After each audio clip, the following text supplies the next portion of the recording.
Okay, so today we're going to be talking about open source technology.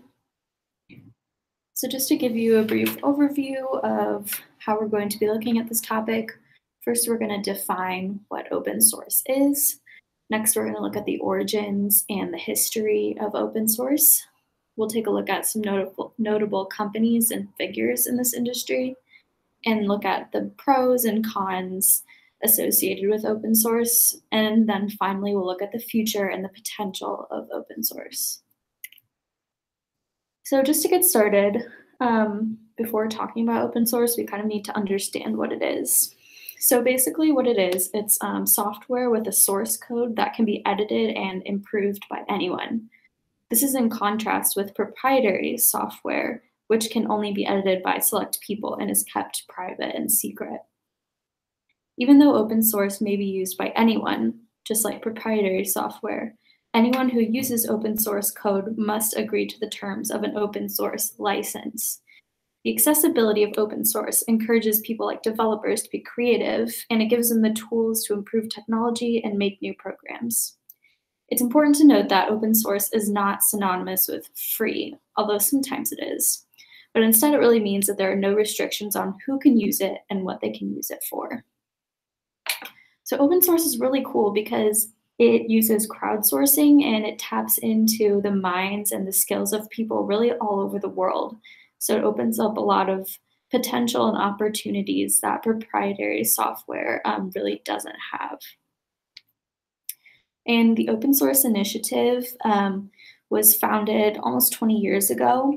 And this is kind of like the forefront of open source. It's kind of like the face, and it kind of defines what open source is and different kinds of licenses and stuff like that.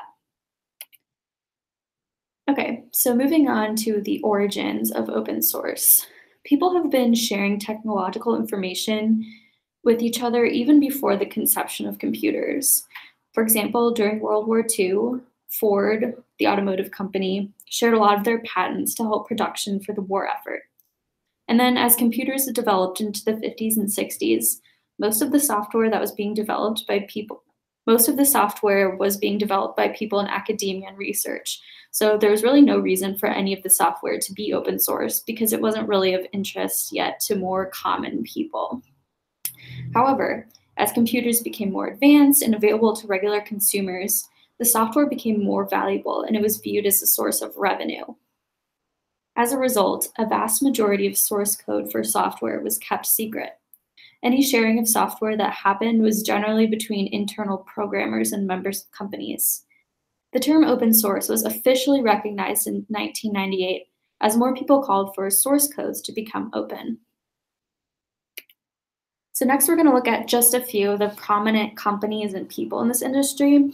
So first we'll kind of start out with someone who has not been a huge proponent of open source, and that's Bill Gates.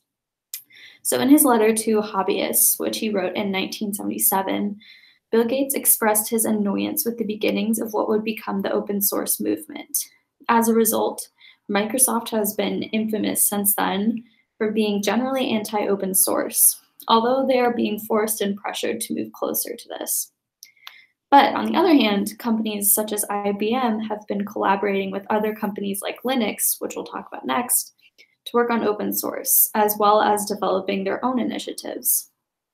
Additionally, Android is a well-known open source code that is used on many different devices, such as smartphones. Chromium is another huge open source project that works on improving and developing Google's web browser, Chrome. And this graphic kind of just shows a lot of the different programs and different platforms that use open source technology, which is anywhere from developers, which you can see Linux on the bottom, to Mozilla, which is like Firefox web browser, and everything else kind of in between. So we couldn't talk about open source without talking about Linux.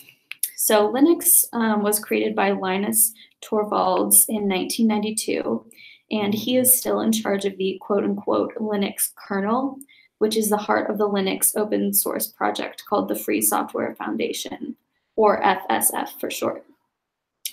Linux has been adopted by countless companies and software developers worldwide and has generated exorbitant amounts of revenue for said companies. But despite its widespread use, Linux remains free and open source because Torvald's passion lies in creating quality code, not making money. So I just thought this was interesting. You can see these are all of the different companies that are using Linux. And these are really, really huge companies and companies that are known for being kind of like on the forefront of technology. So you have companies like Intel, HP, Dell, and then you also have companies like Caterpillar, Goodyear. I mean, really, it's endless. And all of these companies are, for the most part, for profit. So they are profiting off of Linux. But again, like we said, Linus isn't concerned with that. He's more concerned with quality code. Okay, so now we're going to take a look at some of the benefits of open source. So using open source code can give you more control over exactly what you want your software to look like. And kind of in the same vein, you have more freedom to use the source code as you see fit. With that control and freedom, you're able to customize your software using open source code so you can tailor it to best fit you and or your company's needs, which makes it more useful and efficient. So like we noted before, open source allows anyone to access and improve the source code, which taps into the minds and ideas of many more people than that of just a single company. Finally, although your initial reaction might be that open source sounds like it poses a lot of security issues, it's actually extremely secure. With open source libraries, you have many different sets of eyes analyzing and editing code all the time to make it more secure and be on the lookout for potential security breaches and loopholes.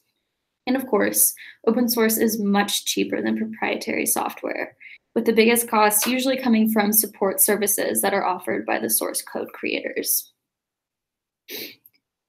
So depending on your personal needs or the needs of your company, open source can be useful in many different areas and provide countless benefits.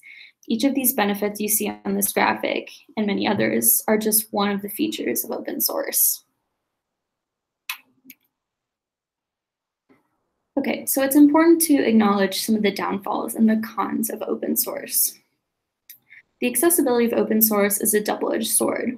While most people use this technology for good, there are no restrictions on how open source can be used. By definition, creators of open source code cannot discriminate who uses it or what it is used for. So it could just as easily be used maliciously as it could be used to benefit society. Additionally, many people have become accustomed to or have been trained in traditionally proprietary software like Microsoft Office, which does have open source counterparts that are almost identical, but they do lack some features that companies really make use of.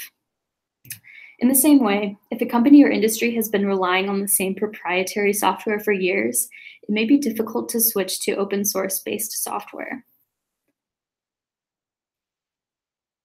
Okay, now we're going to take a look at the promising future of open source technology.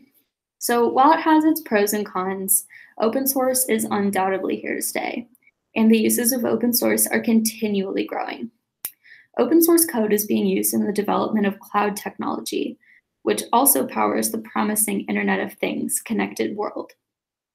Open source code has also been used in sophisticated artificial intelligence projects, which shows not only the power of open source code, but also the respect that it deserves.